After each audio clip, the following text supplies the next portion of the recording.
देखिए हर खबर यहीं पर, सब्सक्राइब कीजिए TV9 भारतवर्ष।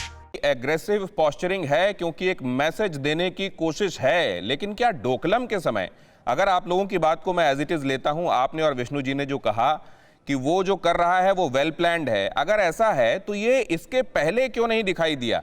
क्योंकि 62 के बाद अगर हम देखें तो 67 में भी उसने एक तरीके से मुंह की ही खाई भारत से, और बाद में उसने अपने आप को डोसाइल रखा। वो हालांकि स्कर्मिशेस जरूर इस तरीके की दिखाई दी जो हमने वक्त वक्त पर देखी हैं, लेकिन डोकलम में भी हमने देखा 73 दिन बाद वापस जाने वाली सूरत। कहते तो यह है कि चीन के सैनिक आंसुओं से रो रहे थे उस वक्त।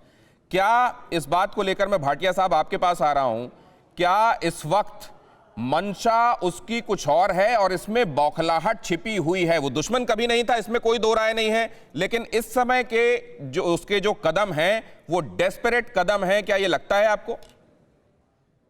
नहीं, डेस्परेट नहीं है, ये बुखलाहट नहीं है। चाइना चाइना है और इंडिया इंडिया है, दोनों जैसा आपने बोला दुश्मन नहीं है लेकिन हम दोस्त भी नहीं है। हमारे एक डिस्प्यूटेड कंटेस्टेड बाउंड्री है 3488 किलोमीटर की, और ये जो ट्रांसग्रेशंस और इंकर्शंस हैं ये नई नहीं है। नया क्या है इसमें, ये मैं आपको बताना चाहूंगा। डोकलाम के बाद प्रेसिडेंट शी जिनपिंग और प्राइम मिनिस्टर मोदी वुहान में मिले 2017 में, और 2017 से अभी तक लगभग अभी 2 साल से ऊपर हो गए हैं, कोई ऐसी मेजर इंकर्शंस नहीं हुई थी पीएलए की तरफ से, चाइना की तरफ से बॉर्डर्स पर। ये होती रहती है, लगभग 350 से 400 ट्रांसग्रेशंस हर साल होती हैं।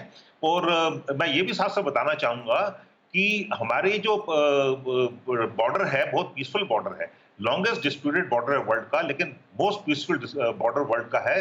जहां पर लास्ट शॉट जब फायर हुआ था गुस्से में, वो अक्टूबर 1975 में था। तब से दोनों देशों ने 5 एग्रीमेंट साइन करी है 1993 से लेकर 2013 तक, और उसके मुताबिक जो हमारे बॉर्डर गार्डिंग फोर्सेस हैं, आर्मी और पीएलए है, वो हमेशा से अगर जब भी ये मुठभेड़ होती है, जो आमना सामना होता है, हमारे स्टैंडर्ड मैकेनिज्म है, हम उसको दूर करते हैं, चाहे टाइम लगता है। लेकिन अभी ये जो है वुहान के बाद, वुहान की मीटिंग के बाद, ये पहली बारी जो है साइमल्टेनियस हुए हैं। ये 3-4 जगह पे लगातार हुए हैं।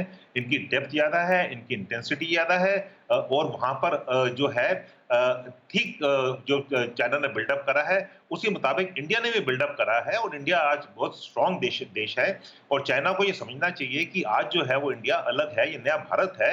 ये अपने जो सीमा पर डटा रहेगा और साथ में, लेकिन हम आगे नहीं करेंगे, लेकिन उसके साथ साथ आप तीनों ने ही प्रकारांतर से एक बात को हाईलाइट किया, एक बात को रेखांकित किया कि ये डेस्परेशन में किया जा रहा कोई काम नहीं है। क्या ये बाकी मेहमान भी यही सोच रखते हैं? मैं अब चल रहा हूं कविंद्र जी के पास। कविंद्र जी, क्या इसमें चाइना जैसा हमेशा से रहा है उसी का एक रूप आपको नजर आ रहा है? हाल की घटनाओं में आपको लग रहा है कि इस समय जो स्थितियां कोविड के बाद चाइना को लेकर बनी, उसके बाद चाइना समझ रहा है offence is the best defence, और उसको अपने बहुत सारे हित भी साधना है, लिहाजा ये कदम वो उठा रहा है? देखिए, कुल मिलाकर के सबसे पहले चाइना को समझना चाहिए 1962 का भारत नहीं है, 2020 का भारत है।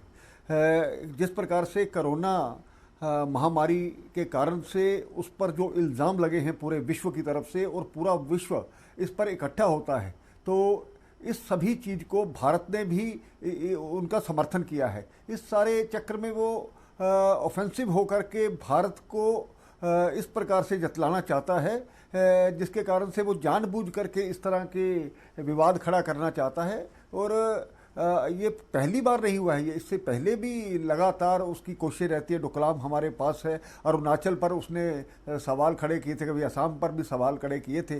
ये जो हमारे डिफेंस एक्सपर्ट्स बैठे हैं ये ज़्यादा अच्छा बता सकते हैं। लेकिन कुल मिलाकर के जहाँ तक राजनयिक तौर पर सवाल है, भारत के रिश्ते जूं पूरे विश्व में एक अच्छे रिश्ते बने हैं, और व्यापार का जो रुख है, जिस प्रकार से चाइना को इस सारे कोरोना महामारी के दौरान नकारा जा रहा है, उसमें चाइना को सचमुच में जलन हुई है, और उसी चीज़ को लेकर के वो दबाव बनाना चाहता है।